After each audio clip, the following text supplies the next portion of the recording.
Today we are rapid firing through a whole bunch of questions I've got from accounting firms. I've coached, I think we're closing in on 3,000 firms, like directly, personally in the last 2 or 3 years. Today we're talking through some super practical stuff from marketing, building your tech stack, some sneaky boomer advice that no longer applies to running firms, some tips on change management, and the return of indecent proposals, where we take a real-life proposal that some firm sends out and give you a few practical ways for how to improve it so that every proposal you send after listening to this podcast is more profitable. Got a lot of ground to cover. Let's get into it.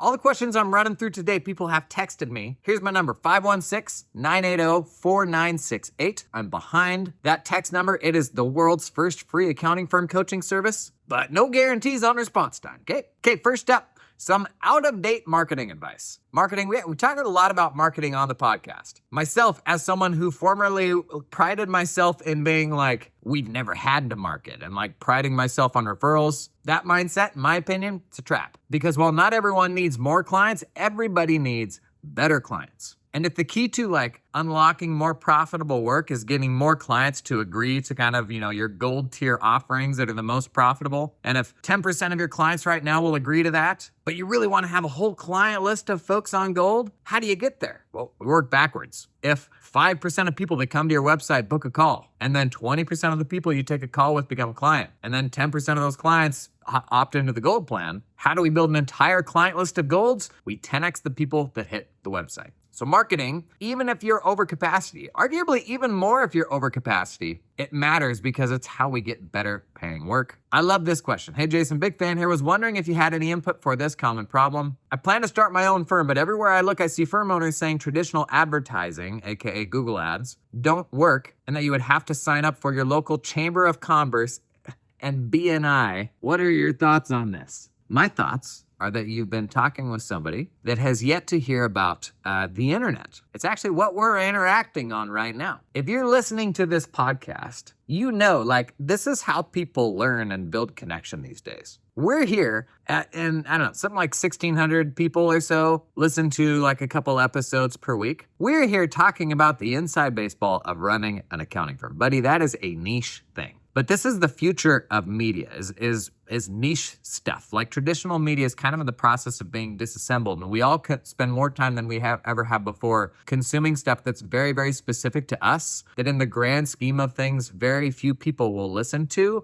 but we love it because it's very specific to us. And there's a big hunger for this right now. And so the way to get in front of more people and to stand out and be able to command premium pricing is not to sign up for your local Chamber of Commerce and BNI. Now, if you want to run like a local firm, if that lights you up and you just want to work with people in your community, for sure. Like get plugged into Chamber of Commerce, just show up at a bunch of local events, sponsored a Little League team, all that stuff. If you are looking to run like the most profitable firm and find the easiest path to building a firm, I would say it's not that. It is building a firm for a very specific type of person, where when the right person comes along and they see your firm and they're like, oh my gosh, finally, an accounting firm for beekeepers. The guy I'm working with right now, he doesn't know crap about beekeeping, and I keep having to teach him all these different things. Finally, someone that will understand what I do. People get so excited about that, man. Like, I shared the story of my barber who'd spent 2 decades working with generalist accounting firms until I told him, I'm like, there's accounting firms that just work with barbers. In fact, I can intro you to several. He like dropped his clippers, did a little happy dance. He's like, are you serious? I didn't know this was a thing. And it's so easy to dismiss that and be like, well, anybody can do barber stuff. And sometimes that's true, but that doesn't explain why that guy was so excited, right? And if you really think that, consider why you're here listening to a podcast about like accounting firm business advice rather than some generalist thing, right? Now, like I think a balance is good. General business advice along with like very niche business advice. But the truth is people get very excited when they see someone that can serve their needs specifically. So the places I would much rather see you showing up is wherever those beekeepers hang out. The podcasts, the newsletters, the influencers, the conferences, the trade shows. To me, that is vastly more useful than a chamber. Consider what you could do in the time it takes you to go to a Chamber of Commerce meeting. Like to go on a podcast with someone, a podcast that somebody hosts in the space, to do an interview on, the tax impact of a new tax bill for beekeepers. And that go out and, somebody's a kind of niche newsletter that goes to a whole bunch of those folks. Chamber of Commerce, BNI, people have for sure built tons of firms on the back of those. But in 2025, there are more dense concentrations of people hanging out in specific spots online that I think are easier to reach. And if you're building a niche firm, the reality is you're doing that nationally, and the internet's just an infinitely easier way to find folks, right? Like I'm in Orlando right now, hosted a little get together last night. We had like 55 Orlando area accountants come out and hang and just have drinks and some food. And all of that is possible just from me posting helpful things on the internet for accounting firms. It's crazy. It's like super cool. Like it is such an untapped thing that people aren't leaning into enough yet. In my mind, that is how you build a firm in this day and age. I guess I didn't acknowledge, do Google ads work? The short answer is not as well as all the stuff we just talked about. There's a world where if you have something that works really well on social media, just an organic post, like a good example for me is our app recommendation database. Like it's over 100 apps for accounting firms, which ones I recommend and whether I do or don't. And it's probably the favorite thing we put out that I always hear from folks, like we really rely on that. When I post on social media about it, those posts do very, very well. That sort of post, if you can figure out the revenue model of how that thing ultimately makes you money, that sort of thing you can justify as a paid ad because it is a very good ad. What most people do with paid ads is more like a billboard. Here's who we are and what we do. That, in my mind, that stuff usually doesn't work. That's actually a pretty costly way to find folks. It helps if you're more specific. So like if you do want to work with beekeepers, maybe there's a version of that targets beekeepers and works, like it's worth testing. But the even better version of that is to create something useful for beekeepers and then market around that. And then once they use that thing, like you get a drip sequence or you send them an email, say like, hey, want to hop on a call sometime, something like that, to try to bridge that to a paid engagement, like a one-off project or becoming an ongoing client. Good question, though. I mean, that question, I think it's just the product of like wisdom that's probably 20 years old now, I would say. It's amazing how many aspects of running professional services firms remain identical to pre-internet. Folks run their firms the exact same way that they did before. Like the internet has opened up so many cool new opportunities that we haven't yet leaned into in our firm. And this, what we're doing right now, is a great example. Okay, tech stack. Thank you for the question, by the way. Any questions, chuck them in, man. 516-980-4968. Country code 1, because I am in the land of the free. Hello, Jason. Your content is always great. You're insightful and inspiring. I'm a solopreneur that provides bookkeeping, individual tax prep, and CFO, with AI sliding into the mix. Oddly, the AI work allows me to be creative, so I may make that my main stream of income. I don't know if that's like advising small businesses on AI use or what. I use the Microsoft Suite, Drake, and QuickBooks Online. Starting to post on social media with ads created by ChatGPT. I want your advice on tech stack. I'm looking to be in the 300 to 500K annual income level. I may have one employee at some point.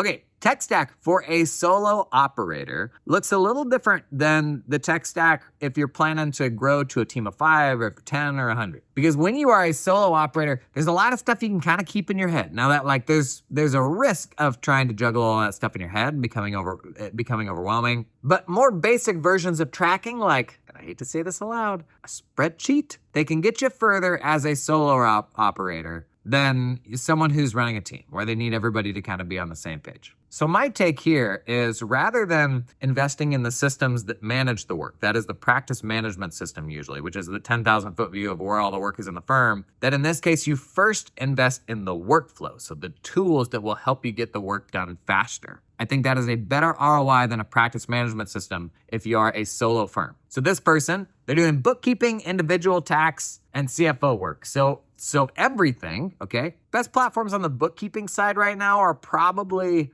Double for month-end close automation, formerly Keeper. Client Hub is kind of a hybrid month-end close platform and practice management system. Client Hub's very good. And then Financial Sense is a little more practice management system that does like a bit of bookkeeping workflow. If you're doing a high volume of individual tax, I probably wouldn't recommend Client Hub or Financial Sense. Like if you're doing 500 or 1,000 1040s a year, those systems aren't like super suited for that. That would probably take you to a Tax Gnome or Carbon or Canopy. This is why we've got a whole app recommendation database, by the way. But to bring this back to like the workflow tools that would be highest impact here, Double is a great example of a bookkeeping workflow tool that will help you close more monthly books faster. On the tax side, this is where you want to pick up a tax workflow solution. The best things these do right now is automate 1040 intake. So they will look at the prior year, build a custom list of exactly the things that you need from the client this year, and give you a place to collect all of that information and sort of auto-organize it. The best platforms here, my leaders and my recommendations are Stanford Tax, Soroban, and Truss. There's a bunch of tax automation stuff happening in other parts of the tax process right now, from automated delivery to some AI review stuff.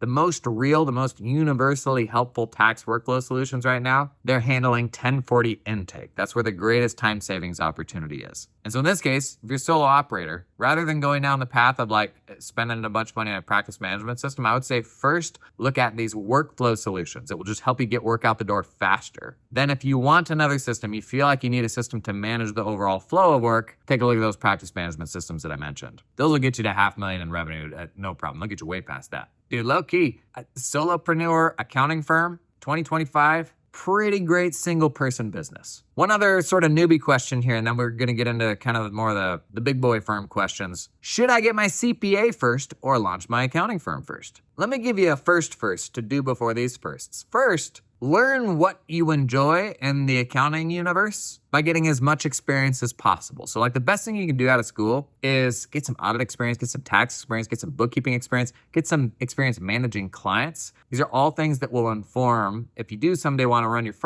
your own firm, they will inform the type of work that's going to light you up. I didn't talk CFO in there, like some sort of advisory consulting as well. You just don't know what you're going to like until you actually do it. There's no shame in going to work for somebody else. In fact, this is the best way to get some experience to learn what you do and don't like. It will accelerate the rate at which you learn. I mean, if you are in a firm that does a bunch of this stuff, you're going to learn how to do this stuff 4 times as fast as going out and doing it on your own and just trying to like muddle through it and figure it out along the way. That's a worthwhile shortcut to take in most cases. But once you know what you like and you feel like you're ready, just start. Don't procrastinate. The most common thing I hear from people who go out and start their own firms is they wish they had done it sooner. But then when it comes to whether or not to prioritize a CPA, think about it this way. The goal when you're running a firm, whether you have a CPA or not, is to be scarce and in demand. For people to come to you to be like, dang, this is the person that I need to help me, and I don't see a lot of other alternatives. In fact, if I can't work with them, everyone else feels like a step down.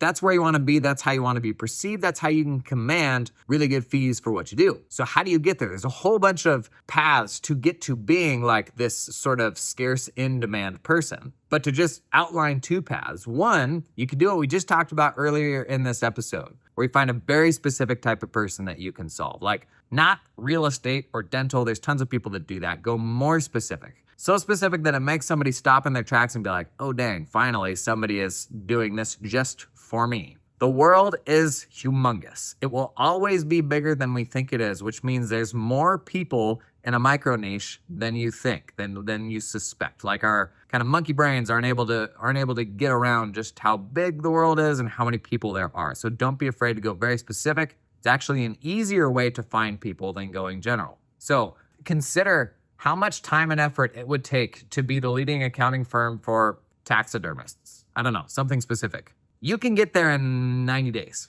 Get the landing page stood up, go do a bunch of podcast interviews, figure out who the influencers are in the space, be the most visible person there, show up at some trade shows, and you are scarce, like you are the expert. Don't get blocked by needing the expertise to go and do it. Building the expertise is a product of going and doing it. If you're stuck on this, like, I don't know the space well enough yet, consider the fact that every other generalist firm out there will happily take the taxidermist when they don't have any others and they're like, well, yeah, we can figure this out. Just by investing a little bit of effort into learning and showing up at events, like you will so quickly surpass the generalists and the expertise will follow. So that's one path to you being scarce. You can do that pretty quick. Funny thing happened recently when I was at a conference with one of this episode's sponsors, Makers Hub. So Makers Hub, they're like an AI accounts payable platform. The party trick is they're using like AI vision models to do extraction at a level that was kind of never before possible with OCR technology. But I was doing something at their booth, Some of their customers came by, like, it is one of those tools where the customers are kind of raving fans. But a funny thing kept happening. Like, people kept throwing out these ridiculous document situations they have where they're like, I got this client, I have X, Y, and Z problem. It's a total mess. We spend so much time on it. And they just start riffing on it, like with the Makers Hub team. And they're like, oh yeah, no, I can see, like, you can do this potentially. Like, our product doesn't really do that, but actually if we change this or that, this could potentially work. The team is just like, they're just a bunch of like document processing geeks who are also AI nerds. And the product very much is like the marriage of those two things. And it's what Makers Hub does best right now. Like the biggest, ugliest accounts payable stuff that you got. Man, I had some gnarly clients where Makers Hub would have saved us so much time. But if you got any ugly bill pay stuff, class tracking projects, inventory, manufacturing, stuff like that, definitely worth giving Makers Hub a look. To learn more, check out the link down in the show notes. If your firm still runs on spreadsheets, sticky notes, or a half a dozen different apps to manage work, there is a better way. Enter this episode's sponsor, Financial Sense. It is the all-in-one platform for accounting firms to manage everything. Workflows, client requests, capacity, billing, and team collabs all in one place. Automate recurring work, track deadlines, and get visibility into what your team's working on.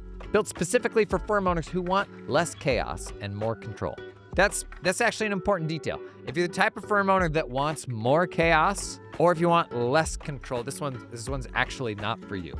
Now, this December 12th to 13th, Financial Sense is hosting WorkflowCon, a free virtual conference built around the theme, Clear the Chaos, Find Your Calm, and me. I'll be joining for a live Q&A on the subject of smarter client comms, but comms of all kind, using AI alongside a bunch of other firm leaders. It's pretty like rock star list of speakers they got. Register for WorkflowCon via the link below. Start your free 14-day trial of Financial Sense using the link below with coupon code JASON10. Grab all that stuff down in the show notes. Second path, what if I go out and get my CPA? A lot of folks do this to be scarce, to be perceived as more premium and be able to command some more fees. The reality is going out and getting your CPA, that's usually a 1.5 year investment. And the reward on the other side of getting your CPA is being one of 653,000 active CPAs in the United States alone. That's a pretty rough trade-off. And there's some situations where you need a CPA. Like, are you gonna do assurance work? Great. But it is, in the grand scheme of things, an inefficient path to being scarce. And then when you get your CPA, you still have to do the exact same thing. You gotta be like, okay, how am I gonna be the best CPA for this type of person? You still have to do that exercise of like building a firm for a specific type of person. So go out, get a bunch of experience, see what you enjoy doing. But then I would push you in the direction of like building a firm for a very specific type of person, CPA or not. Okay, next question is on sales funnel. Here's the test. Trying out the phone number, welcome. You probably thought I wouldn't go anywhere, huh? But here we are. I started my own CPA firm last year specializing in audit and attest. Bless your heart.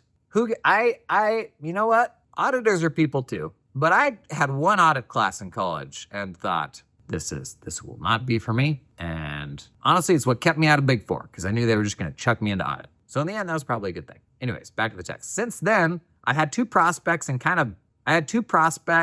both kind of backed out now. I guess I need to build a proper funnel to generate more leads. Any ideas are appreciated. When most people ask me this question, I don't have any more context in this, so I don't know where this person's at. When most people ask me this question, they've done very little to like solve the problem. And it's almost like you don't know where to apply your efforts, right? And if you can't sit back and those things don't just like roll in on their own, then you kind of just start to panic. But the reality is, like the people who will win here are the ones who are hustling, like showing up in the most places. Like my business and what I do is so much a product of volume, of doing more than anybody else. We'll do, it was like 22 events in the last 2 months of this year, over 70 live events this year, more podcasts, more videos than anybody else. And then people watch them and they're like, man, you're such a natural. You're so good at this stuff. And I'm like, man, I'm just doing it more than anybody else is. And like the goodness comes with the practice. Heard a quote the other day that quantity has a quality all its own. I think it was, who was it? It was Hormozy. Dang it. I get made fun of whenever I reference Hormozy, but I'll do it again. It was a clip I saw from a workshop of his, and it was a lawyer that ran a pretty good sized practice. It was at one of Hormozy's workshops, and he gets up to the mic and he's like, I just don't know how to grow my legal firm anymore because we can't find any attorneys. They just don't exist. Like there's not enough attorneys out there to keep up with the growth that we want to sort of reach. What do I do? And Hormozy's like, what would you do if 30 days from now, someone was going to come and run off with your kids if you didn't find another 20 attorneys in 30 days. And he's like, well, we'd probably do 10 times as much as everything that we're doing right now and hire 5 more recruiters and all these different things. And he's like, cool, like, there's your answer. Oftentimes, I think we look too hard for the sexy answer when it's oftentimes the unsexy thing that gets results. Like the number of people that ask me, they're like, I assume you're not the one responding to texts. I assume you're not the one managing your social media or posting comments or sending all those DMs. Oh, I wish that were so. I wish it were not me. And someday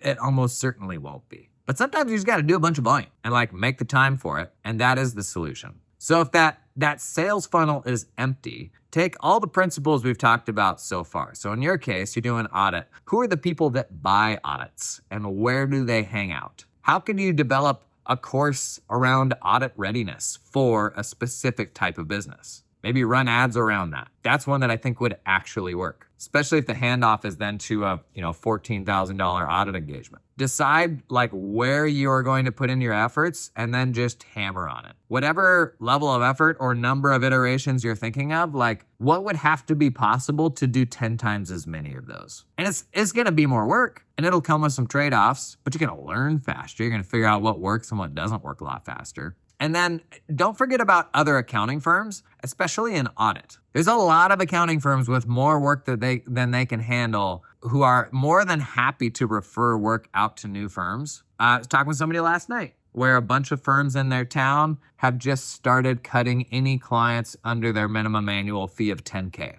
So they go through the whole client list. If anybody didn't pay them $10K last year, they're out. If you're a small firm, you're doing tax or bookkeeping work, there's a lot of meat on that bone for you still, right? Pick up a $7,000 a year tax client, and these are like good, totally normal people, right? Firms are cutting that stuff left and right. I got a buddy who went out and started a benefit plan auditing firm on his own. He's still solo. He's got a couple employees. And his first audit clients came from the firm that he left. And he told them, I'm going to go out and start an audit practice. And within a month, they'd already referred him several audits. So if you can build a network with firms that do this stuff, I'm increasingly convinced that may actually be the fastest way to fill your client list. And those don't have to be forever clients, because when you're collecting the scraps from other people, like it's inevitably probably going to be a hodgepodge. But the goal right now in the early days is just to get there, just to put food on the table, right? You can evolve that long-term into a better client list for sure. But at this stage, we're just trying to get the work in the door. All right, one more question and then we'll hop into a real accounting firm proposal. This is a good one. This one hit home.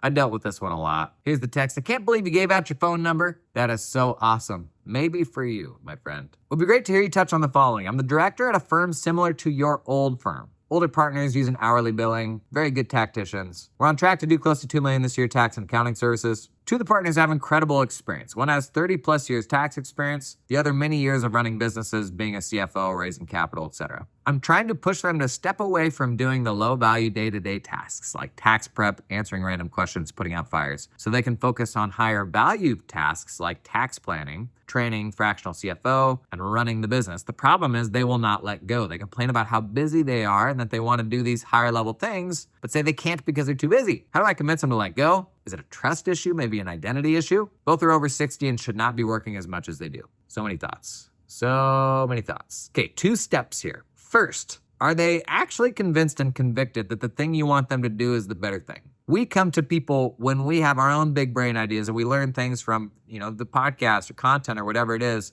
And we come headlong at people with this conviction of like, okay, here's what's got to happen now, guys. And then when it doesn't land, oftentimes we're disappointed that they don't have the same level of enthusiasm as you. In this case, the person asking the question, this has raised to a greater level of importance than it has for the other folks yet. You can make time for anything. It's just a matter of how important is it to you. If I said, I just put $1 million bill just outside the door of my hotel room, I'm in Orlando, Florida. If you're within a 10-hour drive of here, your priorities just changed, right? So whether they will commit to the change is a product of how convicted they are that the change is worthwhile. So consider how can you make that feel more important to them? And one of the best things that you can do is expose them to the same context that you were exposed to that made you convinced. Why are you so convinced this is the right path forward? And can you get them plugged into whatever brainwashing got you there? But then also, you have to show them an abundance of proof from other practitioners that they will listen to and respect. And usually that means people that look like them. So you could sit them down in a room with a 30-year-old firm owner, and the 30-year-old firm owner is like, yeah, we're selling tax planning work for, $12,000 a project. In fact, we won't take any clients where we won't do this. And the 60-year-old partners will be like, that's interesting, good stuff, but then immediately disqualify that because their client base is older or somehow different than this person. As opposed to a 60-year-old gray hair you can put across them and they can tell the story of the things that they do. That is a very different level of connection. It takes people saying folks like that to actually believe that for them it's possible. And we all have our own version of this. We really, really do. You will hear things, these big brain ideas, and you'll be like, I get it in theory, but it doesn't seem real until you talk with people who are actually doing it. And the more you talk with them, it just becomes normal. You absorb it, like it becomes part of your reality in a way that wasn't possible before. This is the value gang of peers and knowing other people that do this stuff. The more time you spend with them, their normal becomes your normal. And so if you have any way to do this, the best thing you can do to bring this type of person around is expose them to other people who are doing it, who got there.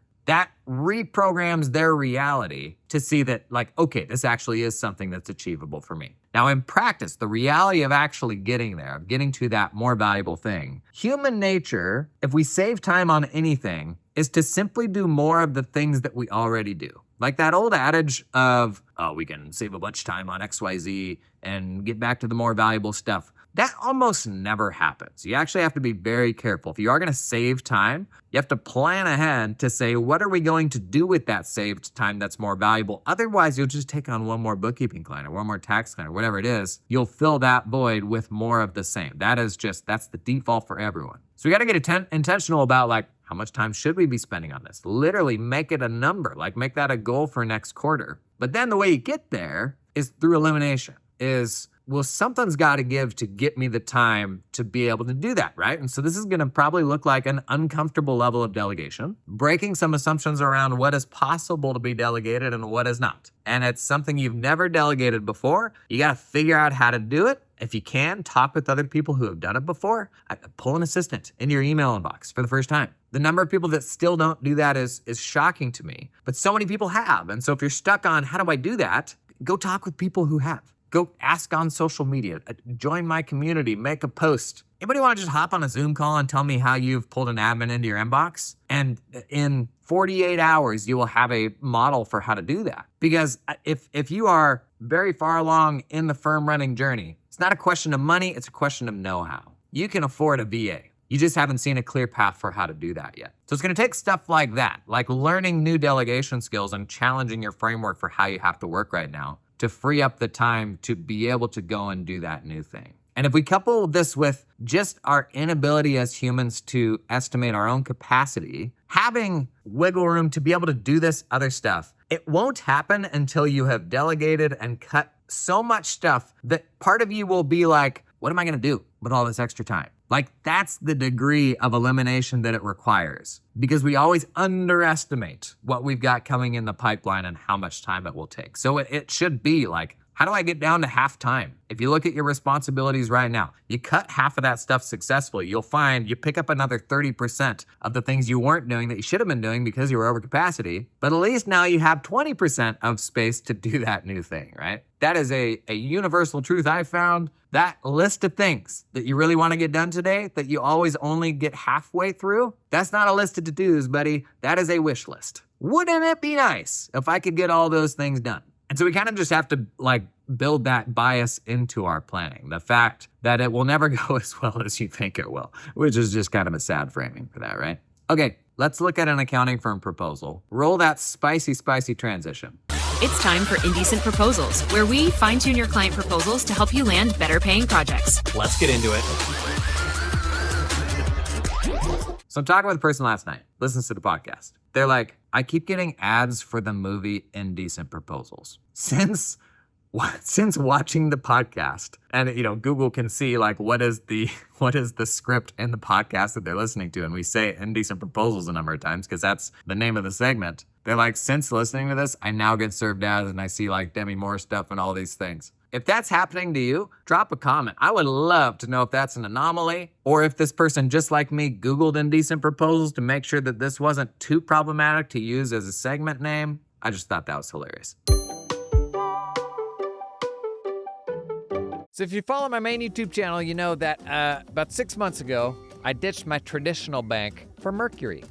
Mercury, now sponsor of this episode. I actually made the move before they sponsored any of our stuff. Mercury, over 200,000 companies now trust them for banking and managing their finances. It's everything that you wish traditional banks were, like good access management, not having to do two-factor authentication Olympics to get into your clients' banking stuff, which is, by the way, like a major security risk to your firm. When the strategy to get the info we need is to tell the client to forward you the code that came to them in a message that says never share this code with anyone, and we feel dumb about it, right? We're like, yeah, no, really sorry for the inconvenience. Don't be sorry. Tell them there is a better way. Mercury, it gives you firm level access where then you can give the members of your team granular access to whatever they need, even down to like specific bank accounts. Much better from a security standpoint, but also like from a workflow standpoint is gonna make your life, oh my gosh, so much better. Now, Mercury, they will literally pay you money to put your clients on Mercury. $1,000 referral bonus per eligible client. Terms and conditions apply, of course. You get Mercury Pro for your firm. It's worth checking out. It's really good. Mercury's a fintech company, not a bank. Terms apply for bonus eligibility. See show notes for details. Totally worth checking out. I really like Mercury. Get all that down in the show notes. Boo, you know what's the worst? Man, when you hire somebody and they start working for you and you're like, I thought this person knew stuff. The number of times I've been hoodwinked by somebody that interviews well and they have umpteen years of experience and you pull them in and you're like, what? You don't even know your stuff, man. This isn't gonna work. Let me tell you what one of this episode's sponsors, Cloud Accountant Staffing, is doing about that. So Cloud Accountant Staffing, they help accounting firms find talent around the world, be it the Philippines, South Africa, Latin America. And they have an online portal where you can go out and see folks that they have recruited, schedule interviews with those people directly on their platform. And one of the things now that every single one of those people have is a collection of assessments. I'm looking at one right here. Assessments for business tax, for individual tax, for critical thinking, for understanding instructions, their personality type. And so many of these things like individual tax, this person I'm looking at, they're in the 93rd percentile. And so Cloud Accountant Staffing, they have a huge volume of folks that they have go through these assessments, and they handpick the highest performers and they serve them up for you to make your wildest dreams come true. Cloud Accountant Staffing's backstory, they actually ran an accounting firm, hired some offshore folks, had an amazing experience, and then just started helping other accounting firms do the same. Interested? I thought you might be. Check out the link down to Cloud Accountant Staffing in the show notes. Okay, this is a proposal that somebody texted me. Buddy, you want some free feedback on a proposal? Text it to me. Should I say the number again? 1-516-980-4968. Pull the train over right now. Get your phone out. Just put my number in. Save first name Jason, last name from the internet. 516-980-4968. Next time you're stuck on something, fire a message off. Just give me 6 to 8 weeks to respond. All right, so this proposal is put together in Dubsado. And it is, Dubsado can be customized to a hardcore degree. In fact, the proposal feels more like a full-blown landing page than what you normally get from proposal platforms like Ignition or Anchor. In some ways, it's cool, in my opinion. In other ways, it feels like a lot. The nice thing that most proposal platforms do is they show you one screen, and that's all you have to process. And then you go to the next step, and you've got a new screen. That's all you got to process. And it's already hard not to make proposals overwhelming. My initial impression of like a full-blown landing page proposal is it feels like a lot of information to process. I don't know how much of this is like, personal opinion, but that's my take on a proposal experience that has a lot of stuff. Quick hits on what this proposal is. Honestly, it doesn't even matter what the meat of it is. The suggestions that I've got are kind of just more tactical and they apply to any type of proposal. They have 3 tiers here: CFO, VIP, and advanced. Which one do you think is the top one? You probably can't tell, right? CFO, VIP, advanced, I don't know. In this case, advanced is the lowest, VIP is the middle, and CFO is the top. And my VIP almost seems like it ought to be above CFO. I've mentioned this a number of times now. Make sure your bronze naming is something that hurts to click on. This says advanced. That seems cool. I opt into advanced. I'm like, ooh, wow, wearing sunglasses. I'm advanced. Instead, I want that to be like minimum, bronze, getting started. Something that sort of hurts to self-select into. But the main thing I wanted to dig into today is an example of decoy offers. The pricing of these three packages are $750, $1,000, and $1,500. So a little bit bigger of a jump from step 2 to step 3, or tier 2 to tier 3. If I look at the features here, so the list of things that are included, the incremental increase in size of that list from bronze to silver and gold is pretty much equal. It's kind of linear. So it goes up kind of an equal step with each tier. And I actually think this is really important to the psychology of what you say yes to in a proposal where you have several options. It's why it's important for all of the features to be presented horizontally, all next to each other, as you can see the relative length of each. And if we bring this back to kind of the decoy pricing theory, science. If you go to the movie theater, this is super obvious in a movie theater. You've got the small, the medium, and the large bucket of popcorn. And have the buckets up on the wall behind the cashier, and you can see the size of them. And the sizes increase linearly. Small is small, large is large, medium looks like something that's actually exactly in the middle. But the pricing does not increase linearly, and that is very intentional. The pricing is usually going to be something like $4 for small, $6.50 for medium, and $7 for large. So you've got a $2.50 jump to medium, but then only a 50-cent jump to large. What option do they want you to buy here? They want you to buy the large, right?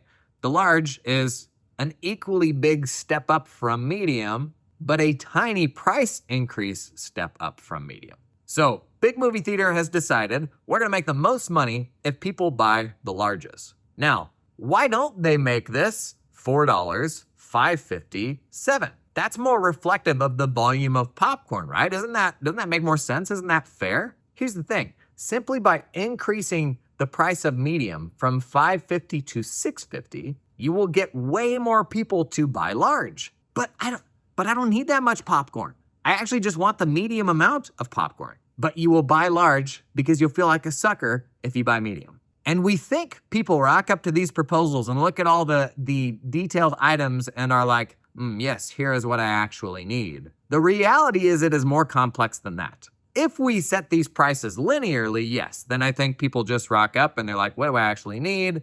It's all kind of logical. If we effectively employ decoy pricing, they will go that little bit extra to get that little bit more because it seems like a good value, right? And so if we go back to the pricing in this proposal, and if the services grow linearly with each package, like you get with the popcorn, small, medium, and large, then what feels like the best deal here? $750, $1,000, or $1,500? $1,000, right? Because that's the smallest price delta. $15 now seems like astronomical because I'm only getting the same additional amount of services as I got from bronze to silver. Now, the devil's in the details of what these service items are, but the reality is the buyer, the client, the prospect, they usually don't understand what the things are that are listed in the service proposal. They really don't, and they certainly don't know the relative amount of effort that goes into each of them. Only we do. And so the size of the list actually makes a big difference. And so if you're thinking about the best way strategically then to set up your proposals, I would recommend this. You've got sort of the pricing spread, and then you've got the feature spread. One of those two spreads, I think, ought to be linear, ought to be an identical step up from each tier, from bronze to silver, then from silver to gold.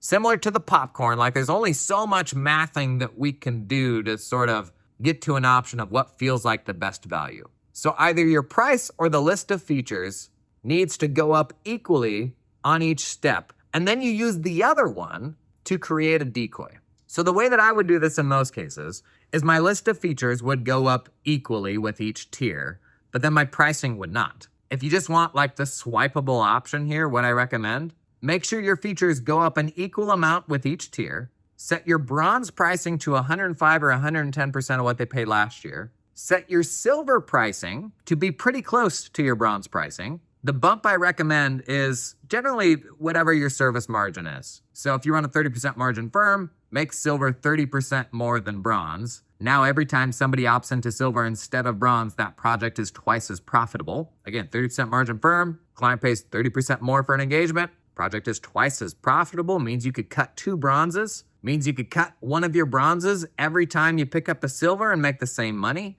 Gang, this is why this is so important. You're closer than you realize to a way more profitable firm, way better capacity management. So bronze is 105 to 110% of last year's fees. Silver bumps that up by whatever your margin is. And then gold is a YOLO price. Gold is a big step. Say 100, no less than double your bronze. Probably 2.5 to 3x whatever bronze is. Now, the crazy thing is, if you set this up right, people will still say yes to gold from time to time. And whenever that happens, you got to stop and figure out geez, why did they opt into this? Because I would love to find a bunch more golds. But through the decoy pricing lens, there's an obvious best value here, right? The one we want them to pick is silver because it is a small pricing step bump up, seems like a better value. I'm not picking the bronze option that's kind of cringy because it's called starter or basic or minimum. I'm not a starter or basic person. I don't want to pick that. So we opt into the one that's just a little bit more compared to the jump up to gold. But by the way, that little bit more, that is silver, that's a twice as profitable project, buddy. If 2 bronze projects take you 8 hours to get done, that silver project has you going home at lunch. And it doesn't take many of those to genuinely change your life. That's the game. That is how you build a better accounting firm year over year. That is the importance of 3-tier proposals.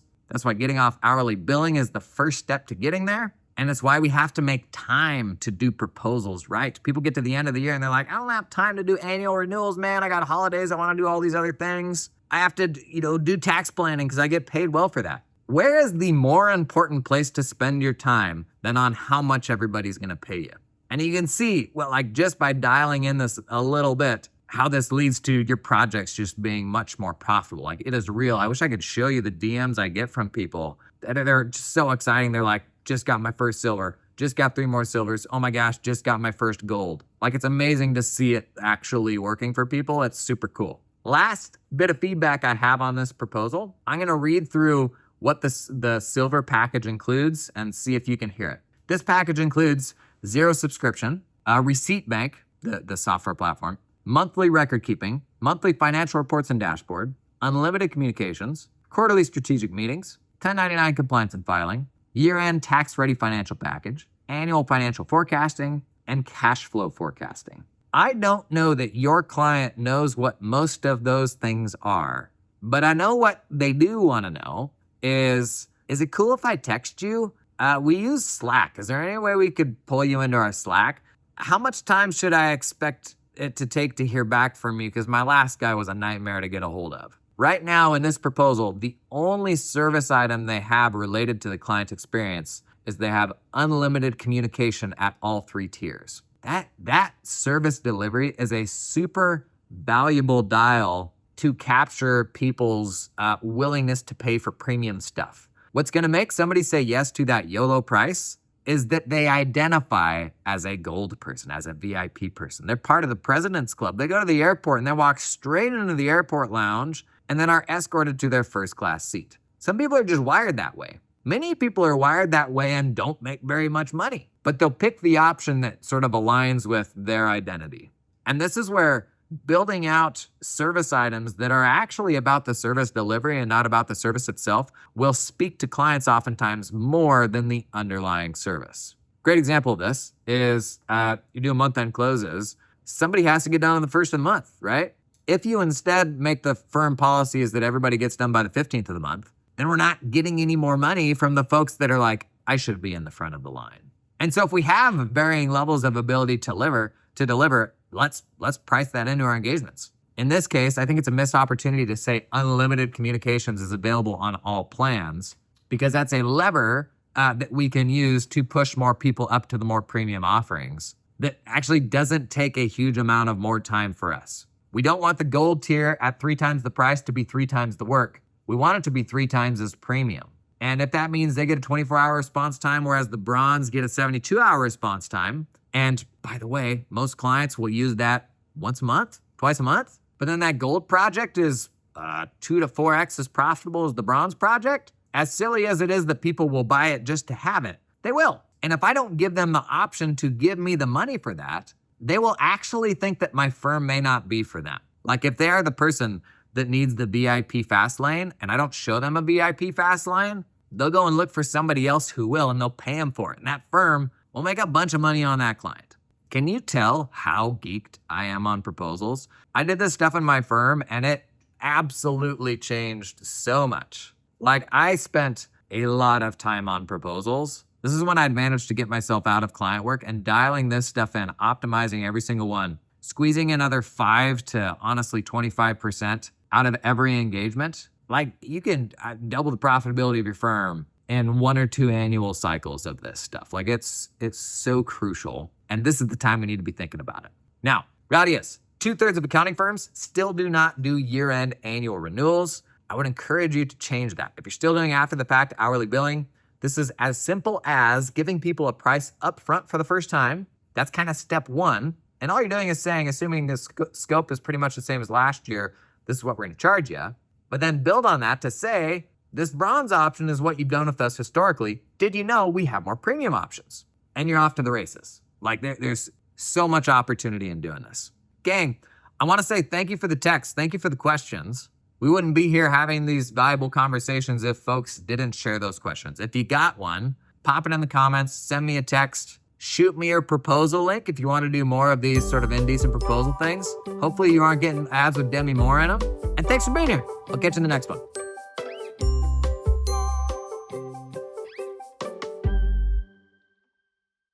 Hey, real quick, podcast friends. I'm coming to a city near you, running a bunch of live events before the end of the year. We're going to be at Intuit Connect in Vegas. We're going to be in Toronto and Atlanta, Austin, Oklahoma City, Phoenix, Seattle, Portland, San Francisco, LA, Atlanta, Nashville, Chicago, Washington, D.C., Philadelphia, and Boston. If you are there or anywhere near there, within a half tank's gas of there, buddy, I want to see you. We've put together some super cool events that I'm very excited about, all around getting you and your team aligned heading into 2026. The biggest problem I had running a firm was I had an abundance of ideas, but was always blocked by trying to get my team bought into those ideas and everybody working in the same direction. And it's why I believe the biggest way I can help you is actually getting your team inspired, getting everyone energized for the year to come. So it's not just you, but also because these are live events, you're going to meet a whole bunch of other local practitioners as well, which can almost certainly unlock some cool things for you. I'm especially looking at you solo firm runners and side hustlers, where your team effectively is the people you meet along the way, the relationships that you build, the people you can go to with questions when you get stuck on this or that. Going to be a super fun experience, including for some of these events we're recording like a live interactive version of the podcast where you'll get to be part of the conversation. Very, very excited for these. I want to see you there. To learn more, head over to jasononfirms.com/events, and I hope to see you there.